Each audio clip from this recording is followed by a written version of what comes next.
Así que vamos a hacer este ejercicio ético. ¿Qué consta este ejercicio? Que es para pensar, no es para hacer flexiones de brazos completas. El ejercicio dice lo siguiente. Un oficial nazi, en la época nazi, se presenta en la casa de un holandés. Este holandés le tocan la puerta, recibe a la patrulla y este oficial le dice al holandés una pregunta sencilla, clásica, fácil de responder. En esta casa, en esta propiedad, ¿hay judíos? ¿Qué pasaba? Con este holandés tenía debajo de su piso falso a judíos escondidos en ese lugar. Pero este holandés era una persona piadosa de Dios, que le gustaba hacer lo correcto delante de los ojos de Dios. Y frente a esta pregunta, se ve en una encrucijada. ¿Cómo responde a esta pregunta una persona piadosa de Dios? Una persona que quiere hacer lo correcto a los ojos de Dios. Porque solo ve dos caminos. Una, decirle al oficial que debajo del piso se encuentra lo que estaba buscando. ¿Sí? ¿Qué sería esto? Entregar a las personas que tiene escondidas ahí. Y esto sentenciaría a muerte a esas personas o a tortura. Y sin una causa aprobada por Dios, lo estarías sentenciando. Si iría en contra de la ley de Dios en su mandamiento que dice no matarás. Y como estudiamos, Rubén lo dijo en la primera clase, la ley de Dios está por encima de cualquier ley humana. O sea, entregarlos no sería una opción para este cristiano piadoso. ¿Cuál sería la segunda opción? La más obvia. Decirle, acá no hay ningún judío, y que el oficial le crea y siga su camino.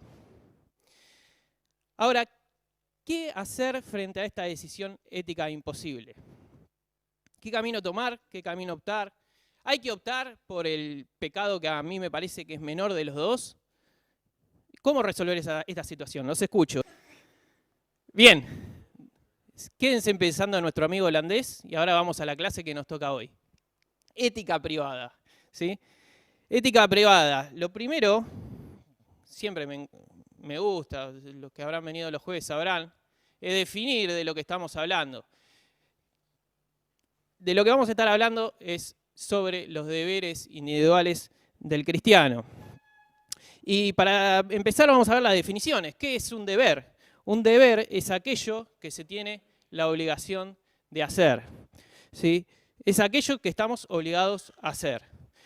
Por otro lado, nos encontramos con la palabra ética, que ya estuvimos viendo 1 hora y media sobre esto, así que no nos llama la atención. Pero si van al diccionario, fácil, sencillo, Google, ponen ética, definición, les sale recto, conforme a la moral. Ahora, ustedes que tuvieron 1 hora y media de enseñanza sobre ética, sabrán responder la siguiente pregunta.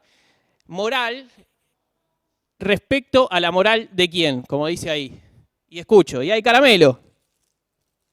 ¿Respecto a la moral de quién? Es re fácil. ¿Respecto a la moral de quién? A ver, la definición dice, recto conforme a la moral.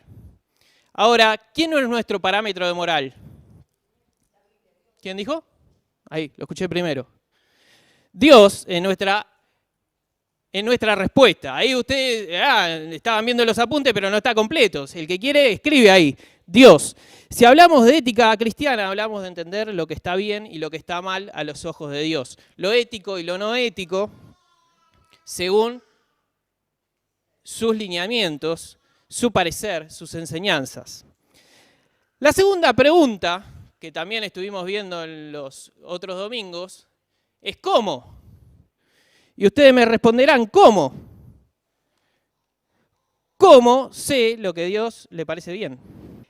Con la palabra. En el año 1953, en el servicio de coronación de la reina Isabel II, la reina fue obsequiada con una Biblia y unas palabras. Y decían esto, la dedicatoria que le dijeron a la reina Isabel. Nuestra gloriosa majestad, para que su excelencia tenga siempre presente la ley y el evangelio de Dios como regla para su vida y el gobierno de sus príncipes cristianos. Le presentamos este libro, lo más valioso que este mundo posee. Y sigue diciendo estas palabras. Aquí está la sabiduría. Esta es la ley real. Estos son los oráculos vivos de Dios. Le dieron esta dedicatoria a la reina diciéndole, aquí está la sabiduría, esta es la ley real, estos son los oráculos vivos de Dios. Un sabio consejo para la reina Isabel. Ahora, viendo la foto de la familia real, podemos decir, éticamente, ¿lo habrán seguido? Es discutible, ¿no?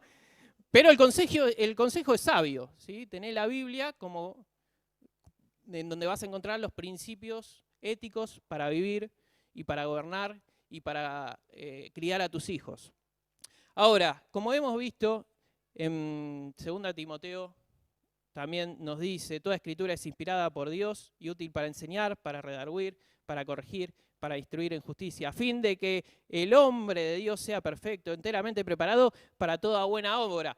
Salmos 119:9. ¿Con qué limpiará el joven su camino? Con guardar su palabra. Salmos 119:105. Lámpara es a mis pies tu palabra y lumbrera a mi camino. Entender la Biblia como fuente de normas éticas, en donde se nos provee de un marco ético, en donde todos los problemas éticos pueden ser resueltos. No vamos a encontrar, como decíamos el domingo pasado, el problema específico resuelto en su mayoría, sino el marco en donde el problema puede ser entendido a los ojos de Dios. La Biblia no es un manual de ética, dice ahí, y es cierto esto, en donde yo busco por letras, a ver, una, F, fertilización in vitro, y voy a la Biblia, a la F, fertilización in vitro, y me dice si está bien o está mal. No, no es eso. Sino que nos da, como esas barandas, un marco ético, ¿sí? Los lineamientos, los límites en donde nosotros nos podemos mover, y adentro de esos límites el problema es resuelto. El cómo, que lo tienen ahí escrito, con la Biblia, la palabra de Dios. La tercera pregunta, el para qué. ¿Sí? Y el para qué es para alcanzar el objetivo. ¿Cuál es el objetivo? El objetivo principal que tenemos es glorificar a Dios. ¿Sí? ¿Para qué? Para poder vivir para la gloria de Dios. 1 Corintios 10:31 dice, si pues coméis o bebéis o hacéis otra cosa, hacedlo todo para la gloria de Dios. Y acá sí entran en juego los deberes, que es el tema de hoy. ¿Sí? Porque hay cosas que nosotros tenemos que hacer para que se cumpla el objetivo. Porque no es solo entender y conocer, sino también hacer conforme a lo aprendido. Todo en ética comienza por entender una variable fundamental, de donde parte cualquier razonamiento, ¿sí? Que es el punto, sí, de partida para resolver cualquier tema o cualquier problemática, que es comprender, me quedé con esto, comprender eso, que también lo vimos en los domingos anteriores y vamos a estar viendo durante todo el año, porque es sumamente importante, que el hombre es creado a imagen de Dios. Imagen y semejanza de Dios, ya sea que estemos estudiando cualquier tema. Vamos a ver, cuando estudiemos el aborto, cuando estudiemos el matrimonio, cuando estudiemos la pena de muerte, cuando estudiemos la cultura, la justicia social, o cualquier tema de ética, todo empieza en esto, en esta variable, ¿sí? Que somos creados a imagen y semejanza de Dios. Génesis 1:27 dice, y creó Dios al hombre a su imagen, a su imagen de Dios lo creó. Varón y hembra los creó. Y aquellos que estuvieron hojeando el coso, ¿qué encontraron ahí? Algo que sale de un espejo, un espejo. ¡Ah, soy yo! No, no sos vos. ¿Qué es? Una imagen. Una imagen. Si a esa cosa que vemos le preguntamos, ¿contesta? No, no contesta. No tiene voluntad propia. ¿Sí? Le decimos, salí de ahí, que es horrible. No sale, se queda ahí, fijo. se rige en función de ¿qué? En función del ser original, ¿sí? Está ahí en representación de lo que está viendo, ¿sí? Ahora ustedes tienen una imagen ahí que está un tanto desfigurada. ¿Se puede decir que es un espejo eso? No, es algo que uno ve una representación de uno, pero un tanto sucia, un poco desfigurada, de muy baja definición. Bueno, imagen, cuando hablamos de imagen de Dios, imagen conlleva la idea de representación. En el mundo antiguo, el rey o gobernante colocaba una imagen o un ídolo de sí mismo en su reino para marcar y simbolizar la soberanía en ese lugar. De igual manera, nosotros somos representantes de Dios en el mundo, pero a diferencia de las estatuas fijas, a diferencia de esas cosas inmóviles y sin razonamiento, imposibilitadas de actuar, sin vida, los portadores de la imagen de Dios, nosotros, estamos vivos, tomamos decisiones y generamos acciones, muchas veces alejadas de ser un buen representante, ¿sí? Tenemos que vivir en la búsqueda constante de que esa imagen empiece a ganar calidad, sea fiel, que sea una imagen buena, que se entienda bien, porque somos representantes de la imagen de Dios. Y ahí tienen un grafiquito ahí con 3 pasos, que también lo estuvimos viendo en el domingo pasado, en donde vemos que el hombre es la imagen de Dios y así fue concebido, como una imagen perfecta, ¿sí? Pero después vino el pecado, vino la caída, y esa imagen que era perfecta dejó de ser perfecta y empezó a ensuciarse, empezó a desenfocarse, empezó a distorsionarse, como el espejo que ustedes tienen en los apuntes. Y así de mal, hasta el punto de que casi irreconocible. Ahora, MacArthur dice, desfigurados por la maldición, no obstante, la imagen y semejanza de Dios, aunque distorsionada, no es eliminada, ¿sí? No se puede entender por ahí prácticamente nada, pero sigue siendo la imagen de Dios. Y Cristo vino a marcar la diferencia.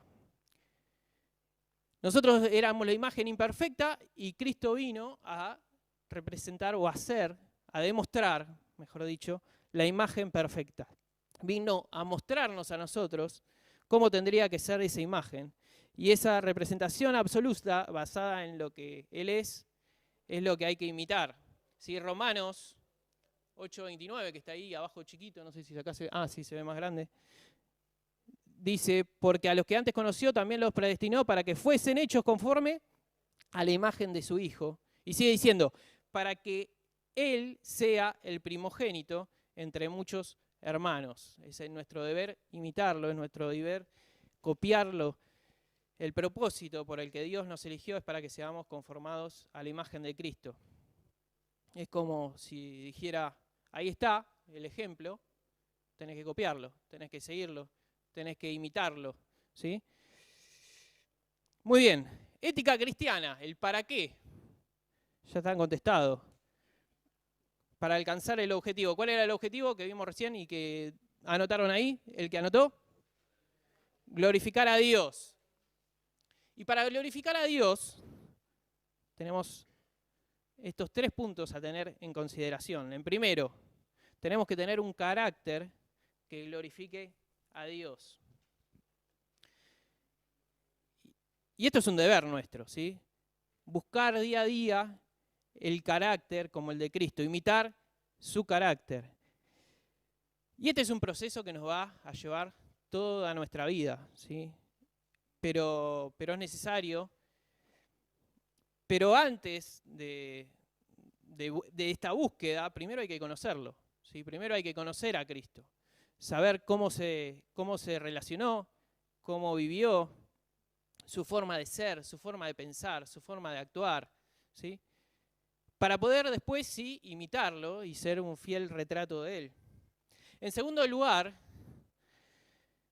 tenemos que buscar resultados que glorifiquen a Dios. Y esto es una vida fructífera, una vida que lleve fruto, una vida agradable a los ojos de Dios. Que Dios lo vea y diga, me gusta lo que veo.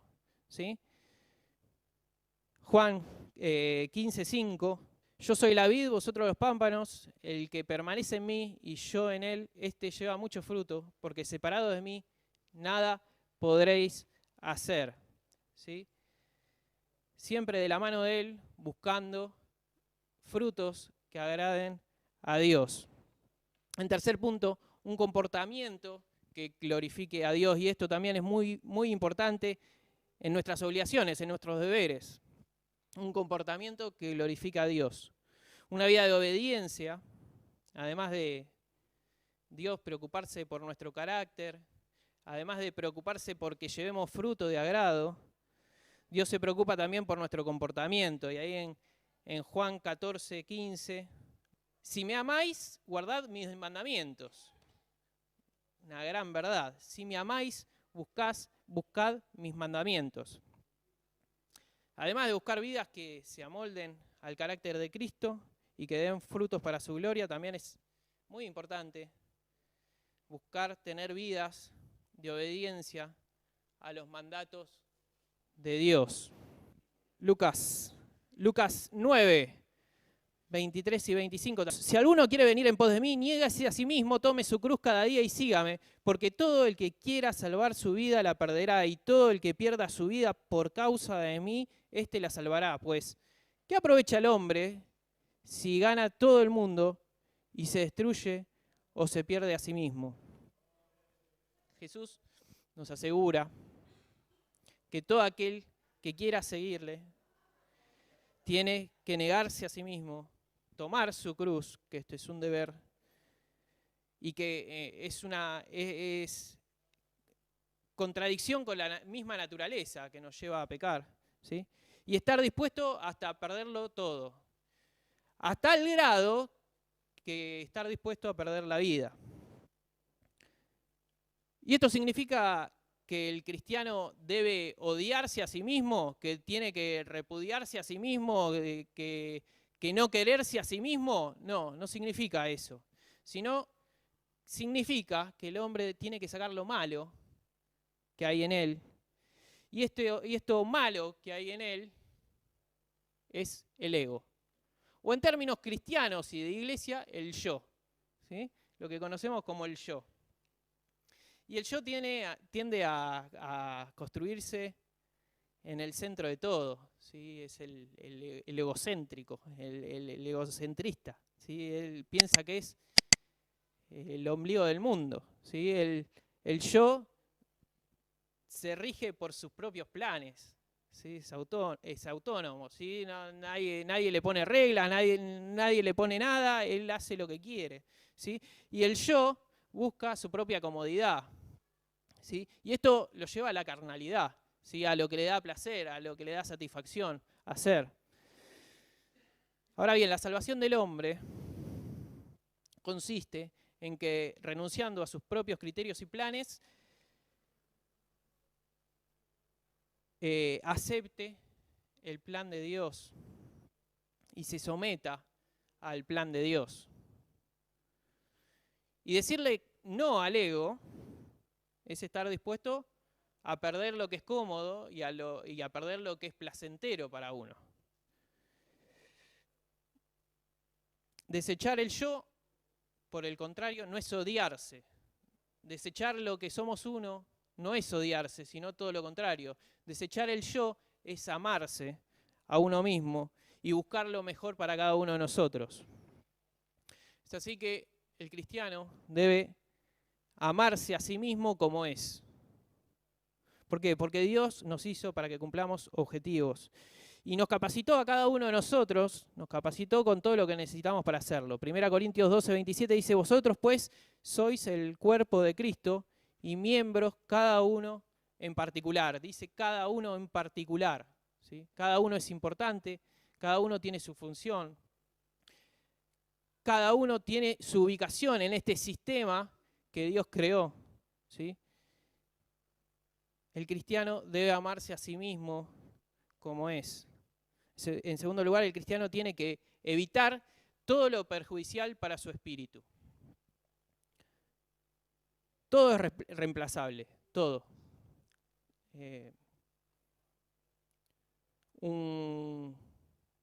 una distracción puede ser reemplazable. Un estudio puede ser reemplazable. Un trabajo puede ser reemplazable. Todo puede ser reemplazable, ¿sí? El cristiano tiene que evitar lo que es perjudicial para su espíritu. Y todo puede ser reemplazable. ¿Reemplazable por qué? Se puede reemplazar por oración, se puede reemplazar por lectura de la Biblia, se puede reemplazar por estudios bíblicos, se puede una serie reemplazar por un mensaje bíblico. Todo es reemplazable y tenemos que reemplazar las cosas que Dios desecha por las cosas que Dios acepta. Y en tercer lugar, el cristiano debe cuidar su propia vida. Alimentación, higiene, salud, defensa, todos estos temas también los vamos a estar viendo durante el año. Y el cristiano tiene que cuidarse en todas esas cosas, en su alimentación, en su higiene, en su salud, en su defensa. ¿Por qué? Porque ¿qué somos? ¿Qué somos? ¿Que empieza con imagen y termina de Dios?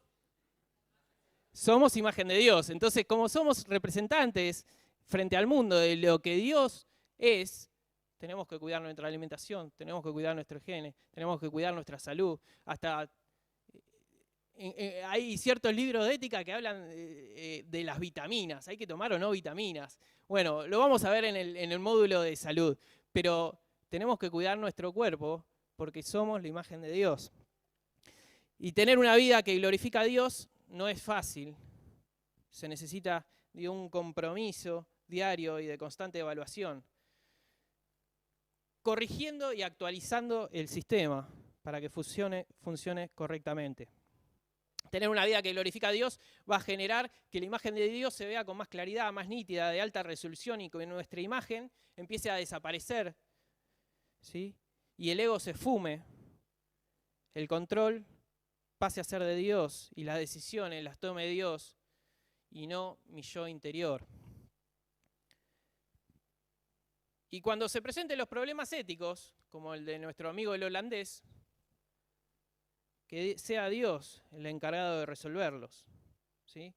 Romanos 12, 1 y 2, que también es un texto que vimos el domingo pasado, que vamos a estar viendo durante todo el año seguramente, que dice: así que, hermanos, os ruego por la misericordia de Dios que presentéis vuestro cuerpo en sacrificio vivo, santo, agradable a Dios, que es vuestro culto racional.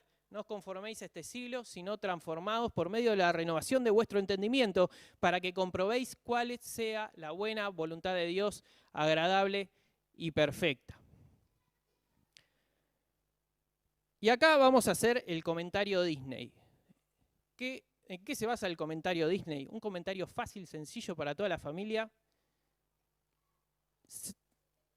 y que lo tenemos que recordar, ¿sí? Como las películas de Disney. Siempre se recuerdan, son fáciles, sencillas y te las llevas toda la vida, ¿sí? Si no, pregúntale a Mauricio que sabe Aladín de memoria, de verdad. Primero, nos habla de culto racional. ¿De qué nos habla esto? De un esfuerzo diario. Todos los días te tenés que levantar y decir: hoy tengo que glorificar a Dios, ¿sí? La gente tiene que ver la imagen de Dios en mí, ¿sí? Y eso no es automático. Todos los días lo tenés que hacer y esforzarte por hacerlo, ¿sí? Un culto racional. También nos habla de transformados. ¿Qué significa esto? Bueno, que Dios obre en tu mente. Que Él sea el centro de tu mente, que sea el centro de tu corazón, que sea el centro de tu vida. Y también nos habla de buscar la buena voluntad. ¿Y cómo se logra esto? Bueno, dejando que Dios tome las decisiones y no uno, ¿sí? Porque las decisiones que tome Dios van a ser correctas. Y si Él toma las decisiones, van a ser agradables y perfectas a sus ojos. Ahora, esto es súper fácil decirlo. Es súper difícil hacerlo, porque todos los días hay que levantarse y pensar lo mismo. Hoy tengo que glorificar a Dios, hoy tengo que ser la imagen de Dios, ¿sí? Y esto nos lleva a un ejercicio diario y difícil de hacer. No imposible, pero difícil. Vamos a nuestra parte práctica, que dejamos, pobre nuestro holandés ahí parado en la puerta de la casa con la respuesta del oficial, que se está medio impaciente el oficial. Nuestro amigo holandés, piadoso y esforzado siervo de Dios, de pie en el ingreso a su casa frente al oficial nazi y con una pregunta por responder. La pregunta es, ¿hay judíos en la casa? Problema ético, porque había judíos en la casa escondidos debajo de un piso falso.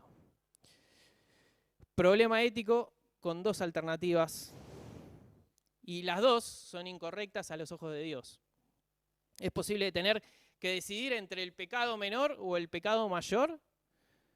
¿Se puede ser piadoso y a la vez entrar en una de estas dos posibilidades? ¿Cómo se puede resolver este dilema ético imposible en donde hay dos pecados como alternativa? Bueno, la respuesta frente al pecado es resolverlo como cualquier pecado, ¿sí? No pecando. ¿Cómo es esto? Bueno, ¿qué antecede a todo pecado? Pregunta de dos caramelos. ¿Qué antecede? La tentación. 2 caramelos. La tentación antecede a todo pecado. Ahora, ¿qué nos dice la Biblia sobre la tentación? La palabra nos dice que no existe tentación que no sea imposible de resistir. Puede ser muy difícil, pero no imposible. Fíjense en la historia de José. José tuvo que salir corriendo, desnudo, frente a la tentación, y lo hizo. Y lo hizo a pesar de las consecuencias que esta decisión le pudiera traer a su vida. No estaba rechazando a su jefa porque él no tenía posibilidad de renunciar a su trabajo y irse a otro. Estaba negando a su dueña, ¿sí? Y esto inevitablemente iba a traer consecuencias, y consecuencias que llegaron a la vida de José. Pero a José no le importó, salió corriendo desnudo por ahí. 1 Corintios 10:13 dice: no os ha sobrevenido ninguna tentación que no sea humana, pero fiel es Dios, que no os dejará ser tentados más de lo que podáis resistir, sino os quedará también juntamente con la tentación la salida, para que podáis soportar. Por tanto, siguiendo la lógica, si toda tentación a pecar se le puede encontrar una salida, si se nos presentan dos tentaciones, como en este caso, dos tentaciones, entonces la lógica nos dice que esas dos tentaciones también tienen sus salidas, ¿es verdad? Y está la posibilidad de no pecar. Y también nos dice la Biblia que Dios proveerá la salida, por más que sea difícil o por más que traiga consecuencias que nosotros interiormente no queremos, ¿sí? No deseadas.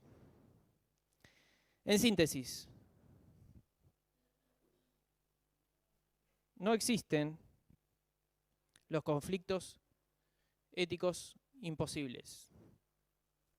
Todo conflicto ético siempre tiene una salida. Y Santiago 1:5, que creo que no lo anoté ahí, y ¿ya anoté? Bueno, es importante, no tengo la diapositiva.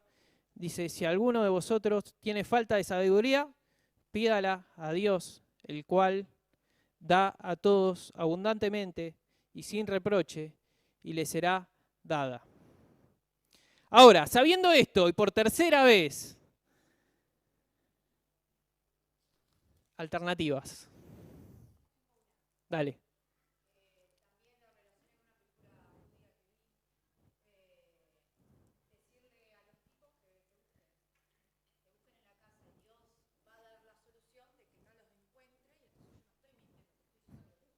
Mirá cómo te transformó 20 minutos de exposición, ¿eh? Una cosa de loco. Dale. Podés salir corriendo. Cuando se termina el caramelo se acaban las alternativas.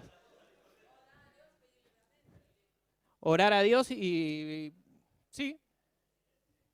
Ahora gracias por participar. Ahora voy a dar mis... ¿Alguien más? Hacerte el dormido. Bien. Bueno, una alternativa puede ser cerrarle la puerta en la cara. Va a tener consecuencias seguramente. La abren y las consecuencias no son deseadas, pero uno no estaría pecando. Callarse sería otra, ¿sí? Invitar a pasar al oficial y que recorra por sí mismo y que verifique. Todas estas alternativas van a dejar que Dios actúe. Van a dejar y van a exponer confiar en el criterio de Dios y en su resolución, evitando ceder a la tentación de pecar e incumpliendo las leyes morales de Dios. Y esto tampoco es fácil de hacer. Para esto hay que pedir sabiduría de Dios para entender cómo escapar sin hacer algo que Dios cuente como pecado.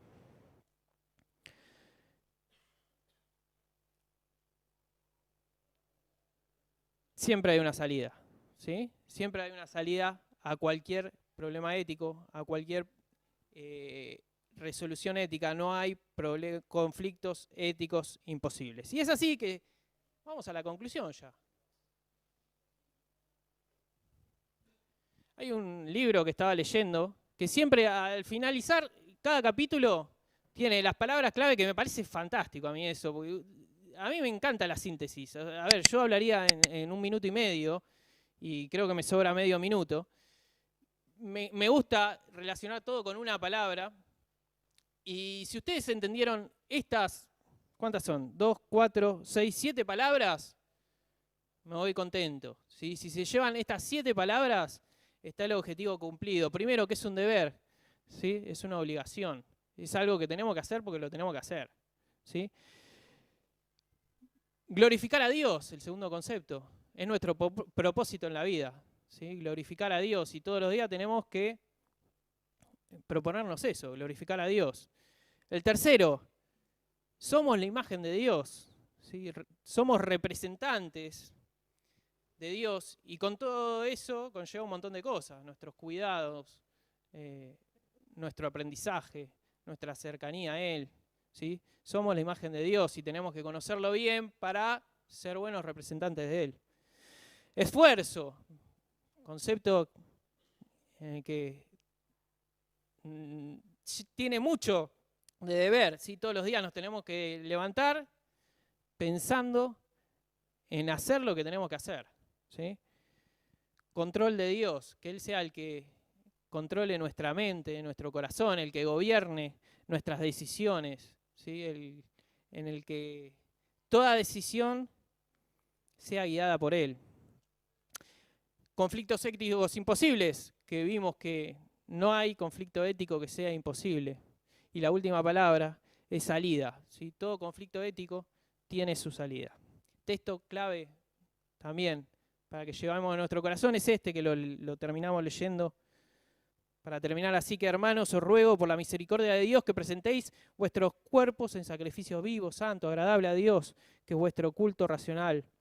No os conformáis a este siglo, sino transformados por medio de la renovación de vuestro entendimiento para que comprobéis cuál sea la buena voluntad de Dios, agradable y perfecta. Oramos. Padre, te damos gracias porque un día más podemos venir a este lugar, a abrir tu palabra, a aprender de vos. Señor, te pedimos que nos ayudes en nuestros deberes, en nuestras obligaciones, a honrarte, a que vos veas una imagen clara, una imagen nítida, una imagen que se reconozca de ti, Señor, y que podamos ser representantes aprobados delante de tus ojos. Te pedimos que nos ayudes a mejorar día a día, sabiendo de nuestras limitaciones, sabiendo de nuestras problemáticas y de nuestras dificultades, para que día a día podamos ser más parecidos a ti, Señor. Te pedimos que nos acompañes a lo largo de todo este día, agradecidos en el nombre del Señor Jesús. Amén.